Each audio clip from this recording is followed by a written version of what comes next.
Welcome to Psych's The Bottom Line Pharmacy Podcast, your regular dose of pharmacy CPA advice to fuel your bottom line, featuring pharmacists, key vendors, and other innovators.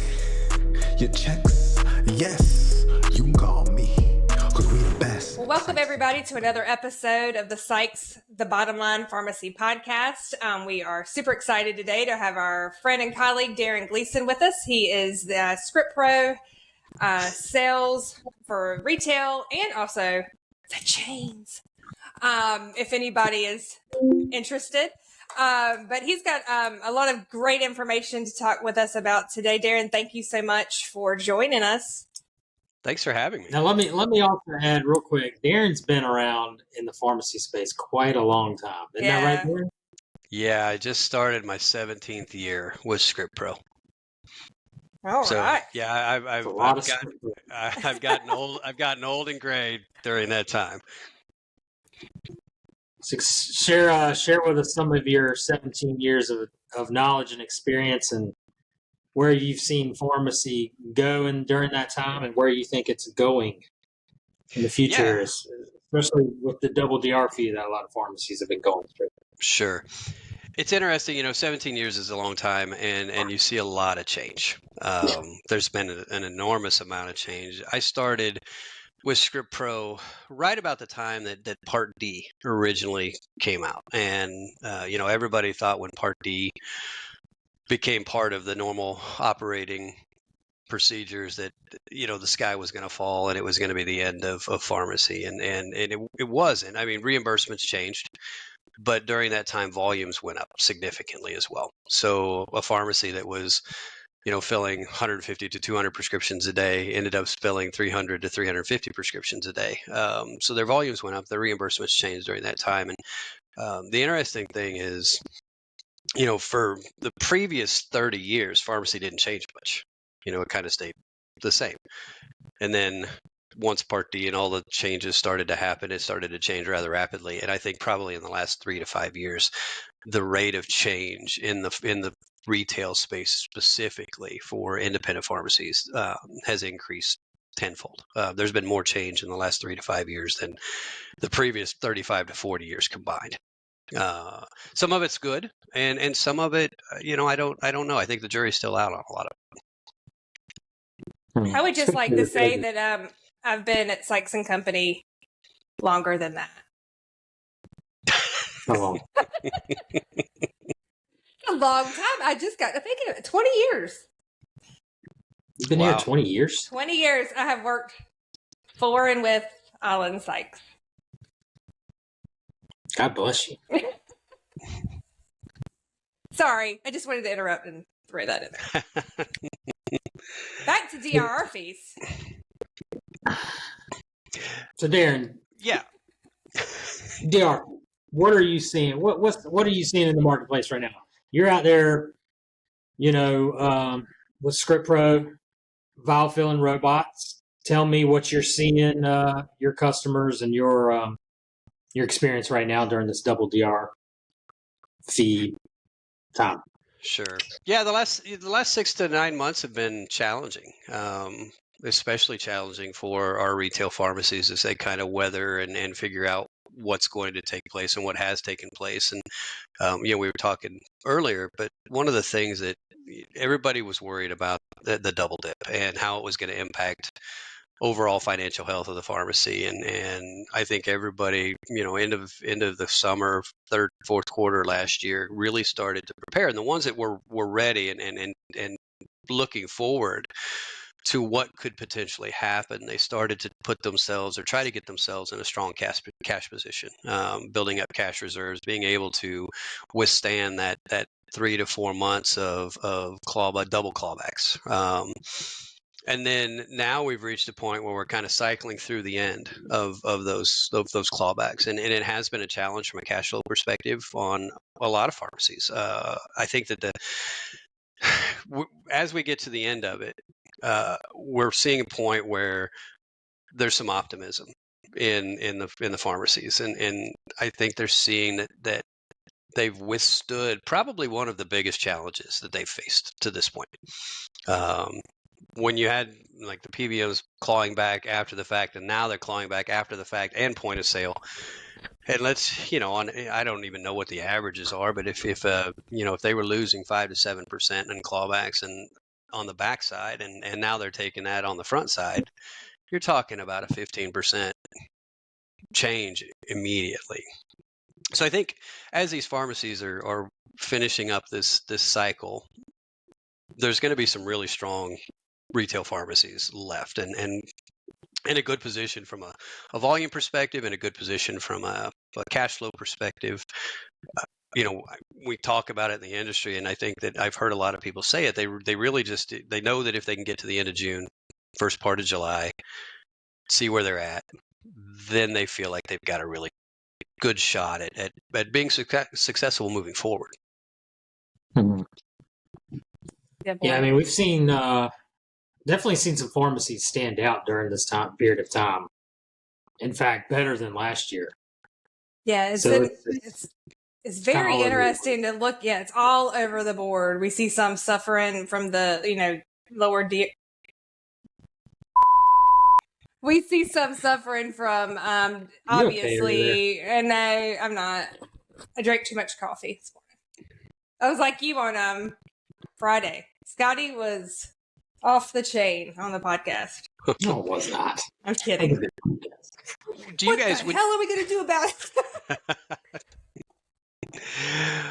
When you see the stronger the pharmacies and those kind of things, is it because they're branching out? Is it because they're doing additional things in their pharmacy? Yeah.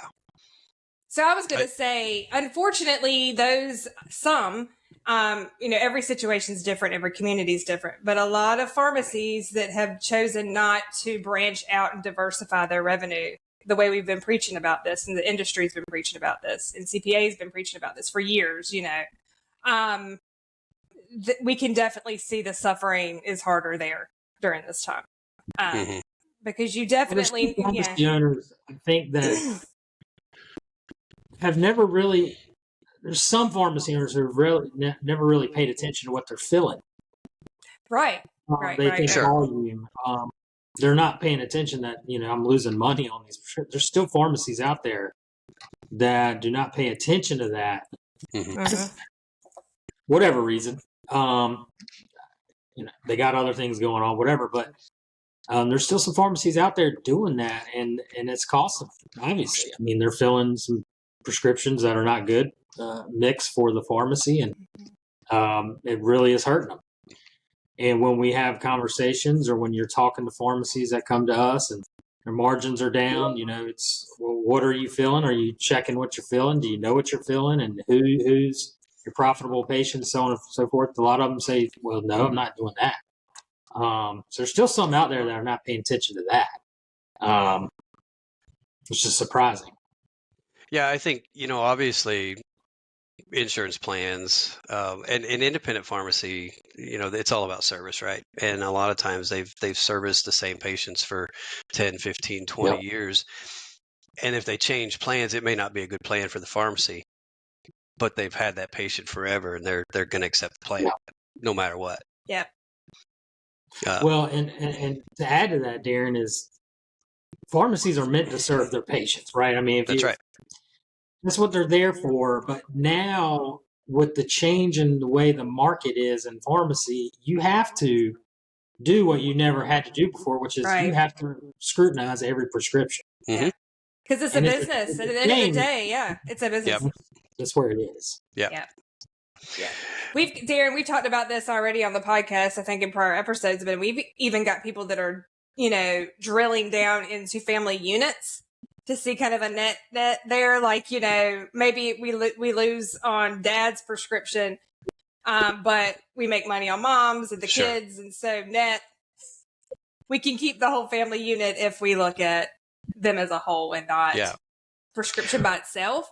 So it's mind blowing to me, the amount of research and kind of getting into all that data that these independents are having to do to really make sense of if they can fill, a script or not. Yeah. It's a lot. Well, and it's one of those where, it used to just be about filling prescriptions, right? That was what the pharmacy was there to do, and it's not like that anymore. And we run into so many pharmacists that are owning and working in their business on a daily basis, and they're there until 7 or 8 o'clock at night. And it's interesting. I talk a lot with pharmacy owners about being able to find the time to work on your business, not in your business. And it's for things like Right. that. Like, you do have to be so in tune and so analytical about every single thing that you're doing on a daily basis, to make sure, because margins, when you're talking about losing 30 cents or $3 or making $1, like, you have to know where everything's going and coming from. Yeah. And then obviously scrutinizing everything you do about the way you buy. It's every piece. And then keeping your expenses low. Payroll, which I know we were going to talk about. That's another big one. And again, I just want to plug, to be able to know how you're operating and where you are with any of these numbers, is you have to have up-to-date real-time accounting. Just want to throw that in there. Or else you don't know how you're doing at all. So I think probably it's never been more important to know how your pharmacy is operating than it is right now. And to have real-time numbers. There's not much they can control anymore. A pharmacy Right. can't control a whole lot, right? Your three biggest expenses are your labor, your inventory, and your building. You have to have the inventory. You get to choose where your building is or what your lease is, and you get to control your labor. And you get to control your insurance to an extent based on what you're willing to accept. But other than that, you're at the mercy of the insurance company and the PBMs for everything else. Yep. So let's talk about the payroll. Yeah. Go ahead, Scotty. Well, that gets into what you can't control. In addition to that, which is some diversified revenue opportunities, Darin, and there's a whole list of what those could be, whatever fits in your marketplace. And we do see pharmacies that are successful in several different areas there. It depends on just where you are. Yep. And it does make a difference in that bottom line. But when it comes to diversifying that revenue and putting in the time and effort to what already pharmacy owners are, they wear so many hats. Some of the hardest working folks you'll ever meet, which is probably why you're saying when the ones that do come out of here, on the other end, they're going to be as strong as ever, because yep. It takes a strong pharmacy owner to get through this. But with that, comes the payroll piece, and making sure you have the right people in the right places, and you're taking advantage of the opportunities you can with the right people. So you're involved in ScriptPro and vial filling robots. How does that, the vial filling robots can add to those opportunities for pharmacy owners? Sure. That's a great question. And it doesn't matter if it's a ScriptPro robot or if it's technology of any kind, right? It really, in 17 years ago when I started this, ScriptPro at that time had been around for about 13 years. Robots made a lot of sense then. They made sense from a safety and accuracy perspective. They made sense from an efficiency perspective. Pharmacies that put robots in 17 years ago benefited significantly from them. I don't think there's ever been a time where automation is more important than it is today. You still have the safety features. You still have the efficiencies. But right now, the way that the labor market is, pharmacy owners are paying technicians wage rates that are higher than they've ever been, and bordering a line of unattainability, where they're not going to be able to continue to go any farther. And that's if they can find the right person to do the job. Turnover rates are through the roof. Since COVID, we've seen all of this, whether they don't want to stay any longer, or They feel like they need more money. It's reached a point where it can't make financial sense to keep throwing money at people to solve those issues, especially when you have good people already. If you have good people already, automation can free up some of their time so that they can, I use the word reallocate. You can reallocate that person to something else, another task in the pharmacy. Technicians are able to do more now than they've ever been able to do with vaccinations, and pharmacies being able to do point of care testing, and some places are moving toward test and treat. Those things take time, but those also generate profit. And so if you can take your technician off the bench for 10 minutes or 15 minutes, and they give a vaccination that your pharmacy gets paid $25 for, instead of paying that technician $25 an hour to fill prescriptions or count by 5, that technician then becomes a profit center. They just made you $25. They didn't cost you $25. And that's a really elementary example, but it is kind of one of those things where pharmacies that are utilizing the people that they have to take advantage of some of the things they're able to do in the pharmacy. It allows for... Yeah, go ahead. And that's only going to continue, Darin. Don't you think?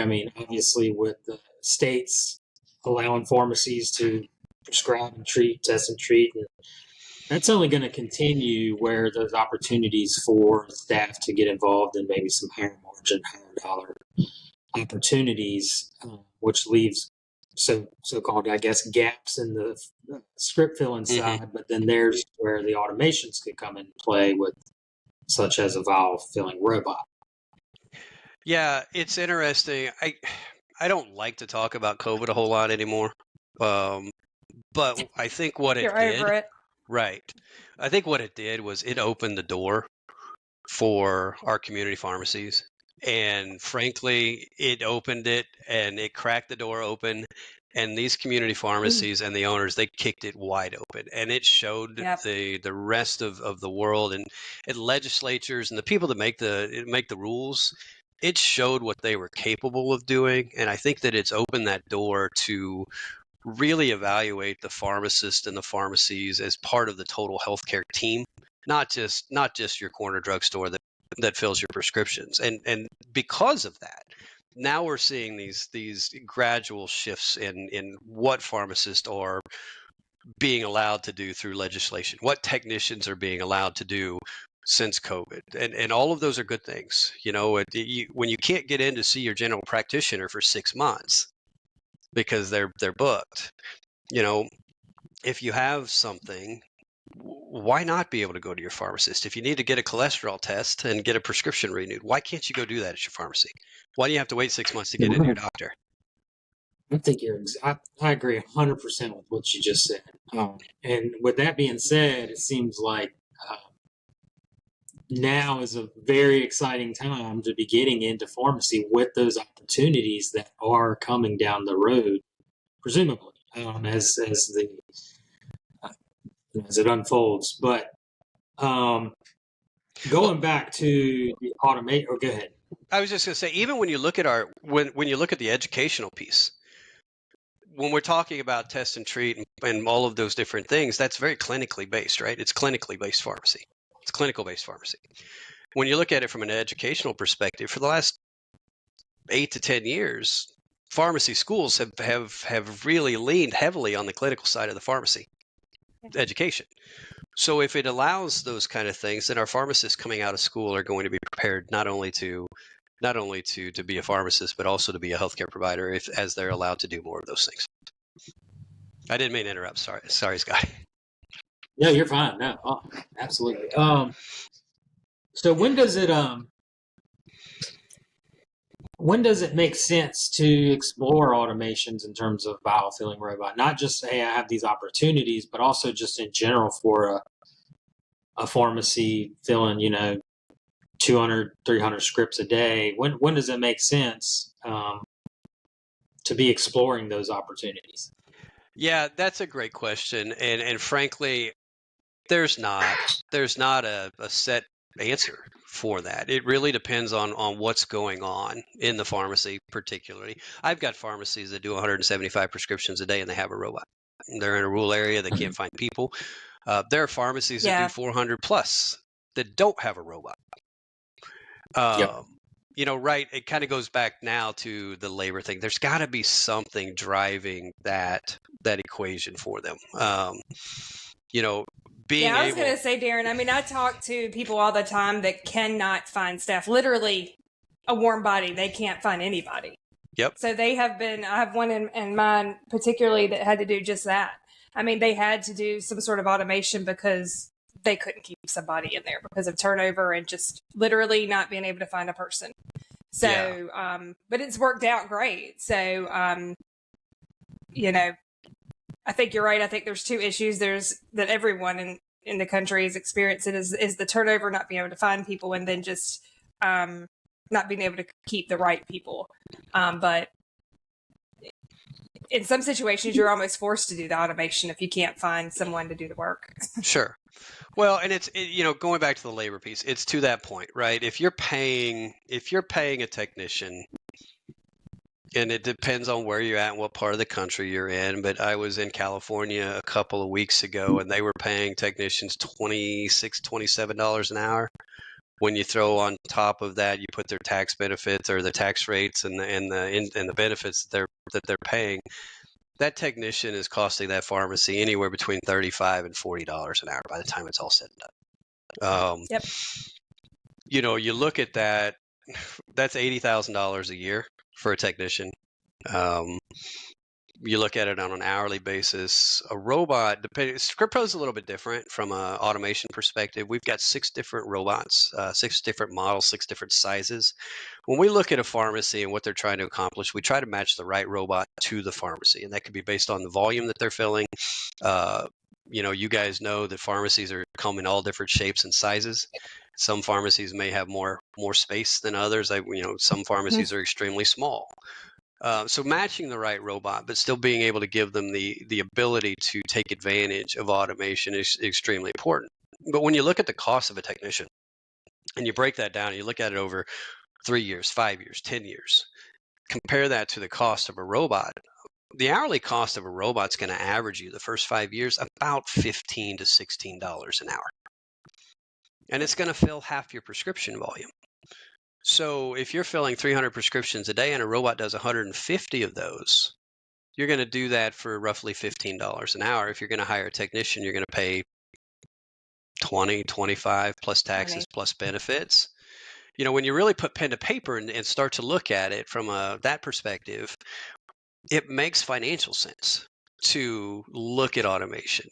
And I know everybody that's heard it and every automation company uses it. It's not going to call in sick. It's not taking vacation. That's what I was about to say. Right? But it's true. And all technology has glitches, and there will be times where it has to be fixed and worked on, and we're no different than anybody else. But it's there every single day. And so that's a huge benefit of that. And if you're doing 300 a day and we take 150 of them out of the equation that the staff isn't dealing with, then you take that time that they were going to spend filling that 150 prescriptions, and that gives you the opportunity to go back and to reallocate. They can do other things. They can do those vaccinations. They can do the other things that need to be done in the pharmacy and possibly become profit centers rather than cost centers for the pharmacy. Yeah, we talk about that all the time. I know there's a lot of people that hate the thought of taking away jobs for people, in the US of A, but we're not talking about that. We're talking about, like you said, moving them to other areas that are more beneficial to the pharmacy. That's huge. I mean, we know that there's a need, just like we were just talking about. I have a pharmacist I work with, and he uses that staff member, for example, to pull these reports we were just talking about at the beginning. That's part of their job, is to look for the winners, for the losers, to dive down into that information. I go into my local pharmacy all the time and hear the pharmacist on the phone with insurance companies constantly. I mean, that's something that you can pass along. Mm-hmm.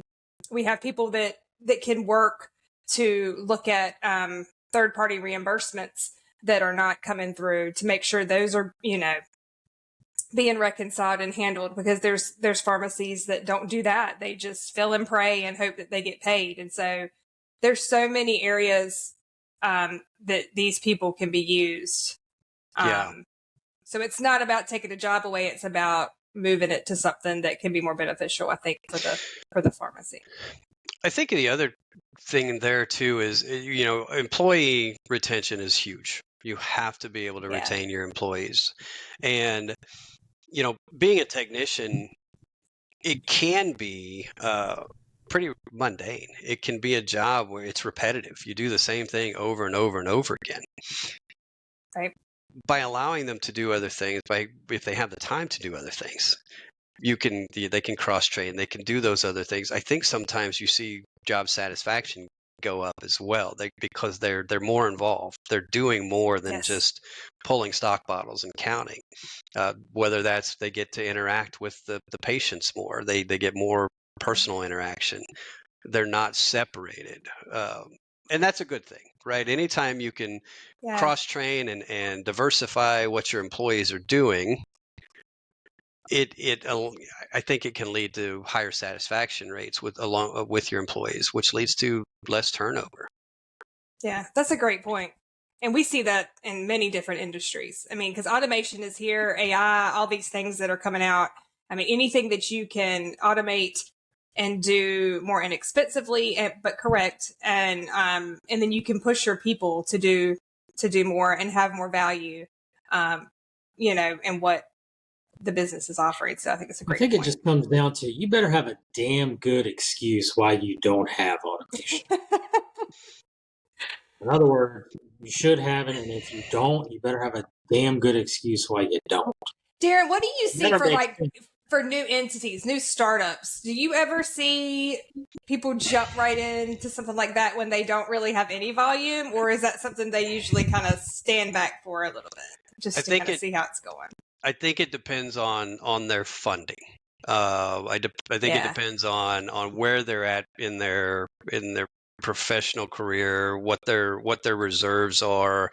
It may be what their business loan looks like, what it's allowed to do, and even where they're opening their store. You'll see places where a pharmacy closed, or a pharmacist retired, and they just closed up shop, and someone comes in 6 months down the road, and they know that they're the only independent pharmacy in town, and they're going to take that business. And so they could see growth. They could see growth happen immediately. Right. I don't see it a whole lot where it comes into play from a startup perspective.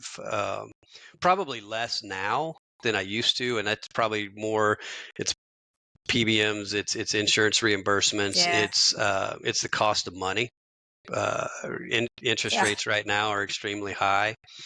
But when you look at a startup, you're talking about a pharmacy that may start doing 20, 25, 30 prescriptions a day, and you do that with your pharmacist and a clerk. Sometimes you do it with they're just in there by themselves. That's right. They're in there by themselves until they get to a point where the cash flow, and they've got inventory that they're going to have to pay off. And so sometimes it doesn't make sense to take on the additional debt that comes with a piece of equipment like ours or somebody else's. For our tax segment, automation may have qualified for Section 179 or bonus depreciation, which 179 could allow 100% write-off. And bonus, bonus is down to 40% this year, or is it 60%? 40? Okay. Yeah, 40 or 60%. You can create a loss with bonus depreciation. So there's some planning opportunities with the tax when it comes to automation. So for our tax segment listeners out there, I'm sure everybody's in a doom and gloom right now, not worried about their income right now, causing tax return issues. But there's those people that are doing great, and we have another 6 months too. So, but yeah, you're right. I mean, that's always has been. You got to think about the tax I mean, obviously, we always say we want you to have an economical reason to purchase anything. You don't just purchase it because you have income and you want to bring it down. You need it, obviously, but you got to think about when you're looking at the cost, the actual tax savings that's there, what the actual after-tax cost is when you look at the ability to write those off. And, a lot of opportunity there. Darin, how are you guys looking this year as far as if people are interested in a purchase, getting those installed and in use? Because obviously to use for a tax deduction, we just always want to make sure people understand that has to be in use in your pharmacy and able to fill at least one script before the end of the year. Yeah, so right now, ScriptPro's delivery timeline is about 6 to 8 weeks. Every robot that we sell is built per the customer's specifications. We don't build a robot until the customer orders the robot. So we don't have a warehouse full of them. And, in the past, we've worked and Alan, I remember we've had test and validation agreements as something that we'd use for pharmacies that are maybe a little bit later in their planning. If we can't get a robot installed in the pharmacy, we have an agreement. It's called a test and validation agreement, which allows for, basically it says that the robot is deemed installed and we're doing extra testing, running test prescriptions, those kind of things, at the request of the customer. So from a installation purposes, it qualifies. And I know Alan has used this on a number of times. I remember there was one time in this was probably 10 or 11 years ago. I was in South Carolina visiting with one of your customers on the day before New Year's Eve.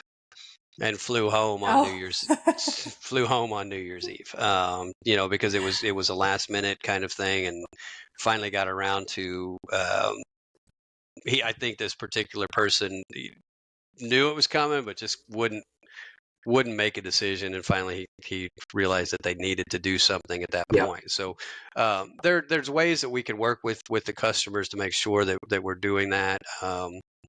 We tend to, once we get to probably October, is when we really kind of drill down and look at our installation timelines and our orders and what's got to be in, and we segment those as well. We put priority on ones, or I won't say priority, that's not the right word. We know in the contracting process if it's something that needs to be done before December 31st, and we can manage that as well. Yeah. Because got to be in use for those tax benefits in the next year. Yeah. It's kind of what we're touching on there. Bonnie, what about our bottom line? Do you want to kick off our bottom line? Sure. I just think everyone in your own specific situation needs to obviously have up-to-date numbers so you know how you are operating, what kind of income you're looking at, even as early as, partway through the year, just being able to kind of have an idea of that. If you have income, I'm kind of hitting on the tax piece here.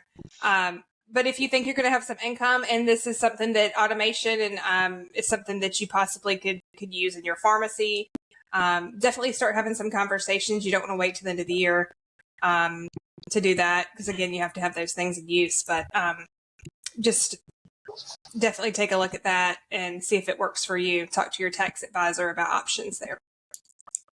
So, Darin, all our podcasts, we do a bottom line. Well, most of them. Sometimes we don't. Sometimes we forget. Most of them we do a bottom line kind of recap. Take 30-second takeaway. Bonnie's is usually like 4 minutes, but Darin, what would be your quick bottom line to the listeners out there? Yeah, I think bottom line for us would be that, everything's changing, and we're getting to a point where automation is more important now than it's ever been. From a labor perspective and efficiency perspective, being able to take on do additional things in your pharmacy that can help you generate revenue to offset some of the insurance contracts. And it doesn't matter if you're filling 200 prescriptions a day or 1,000 prescriptions a day. Everybody has challenges, and right now the challenges seem to be similar for everyone. It is insurance and reimbursements and profit margins and staff, and that's something that automation can help with. It can help with all of them. It can help with your labor challenges. It can help increase your margins, because if you take the time and reallocate people to income or revenue generating tasks, we can help do it all from that perspective. And my bottom line is, you better have a damn good excuse why you don't have automation.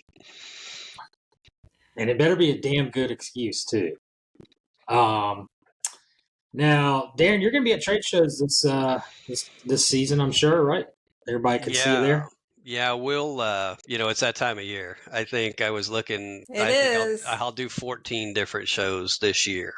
But Gosh, we've got some coming up. I'll be in San Antonio, Texas, the second week of May. That's the Apex conference, and then June. June. Sorry, yeah. See, I'm already messed up. I can't keep it straight. I don't want to confuse people.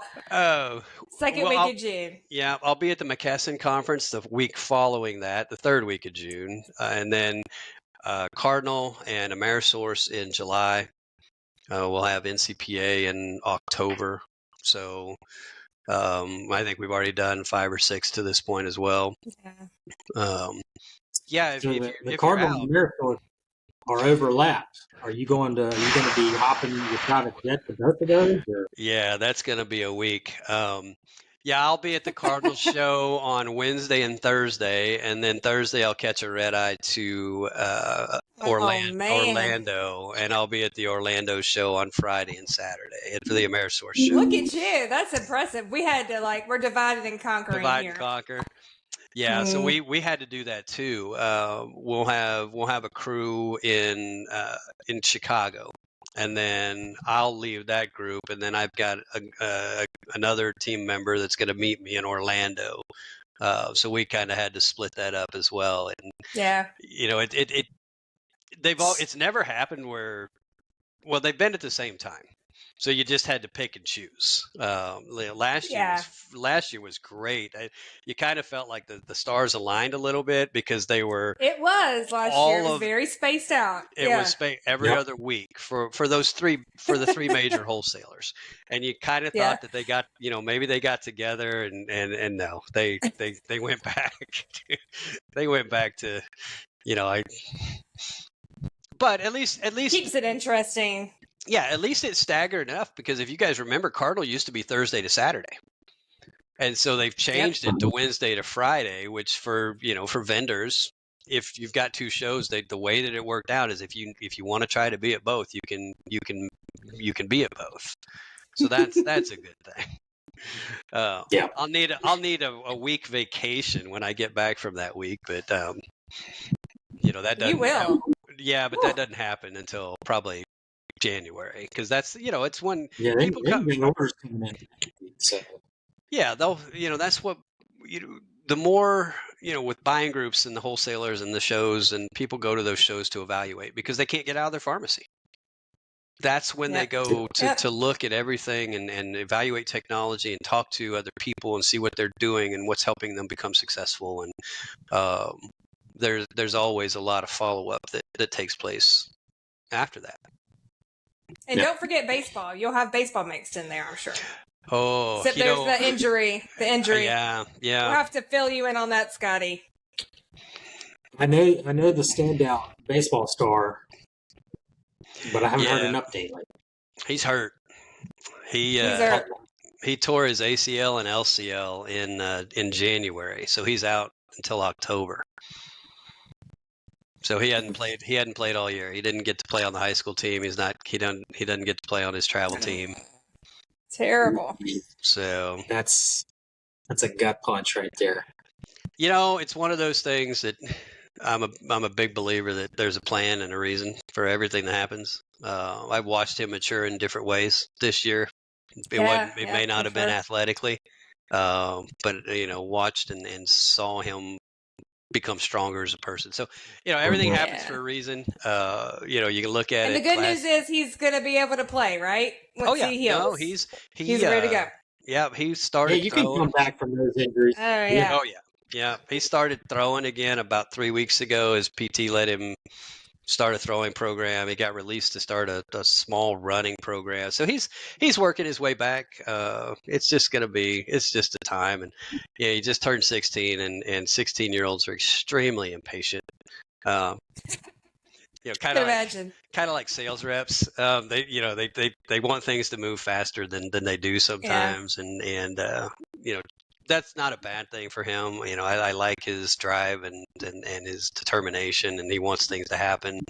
It's just a process. Yeah, it's a process. Well, I guess the only positive is it's not going to mess up you're not going to have to worry about baseball during your summer trade show schedule. No, Bonnie, it's funny because before that, we plan our trade shows so far in advance, and his summer tournament schedule's done in January as well. Like, we know where we're supposed to be, and the way these shows work. Like, I would get home from a show on Sunday, and I'd be on a plane with him to Atlanta on a Tuesday, and then I'd get home on a Sunday, and then I'd be on a plane to New Orleans for a trade show on Tuesday or whatever. I mean, there was last year between July or June and August, there was a stretch where I spent 8 days in my own bed for the entire 2 months between work and following him around and getting to his stuff. And it's.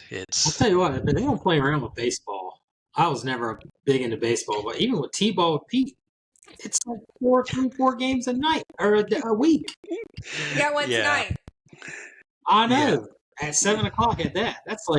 That's past their bedtime. Bedtime. Uh-huh. Yeah. Yeah. It's when those giant mosquitoes come out too. Or the gnats. Yes, and Anybody listening in, if you whatever you do, don't go to Rocky Hawk in the summer, because the gnats. I don't know if anybody knows this, but the melons are out there. There's gnats everywhere, and Bonnie grew up with that. I don't know how you did it. Probably what's wrong with you. I feel like I'm in heaven right now, where I'm not in the gnats anymore. A whole different life. But I will not be at T-ball tonight, Scotty. So you'll have to deal with that without me. You got out. You got out of that one. I got this senior something every night. Which, by the way, she got the scholarship. Congratulations to Liza. Liza, yeah. To our good George and Alex Memorial Scholarship. She earned it.